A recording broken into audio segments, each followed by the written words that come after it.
Look at a coconut broom. It is made from coconut leaves, leaves that were once green, now fallen, now forgotten. No one admires a broom, no one displays it, yet every home depends on it. The broom gathers dust.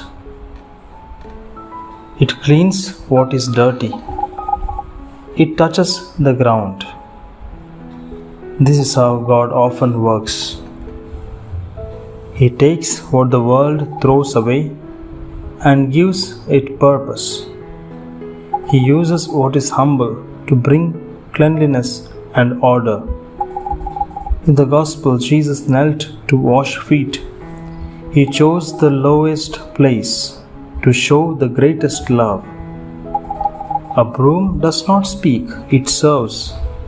When we accept small tasks, when we clean quietly, when we serve without applause, God is at work through us.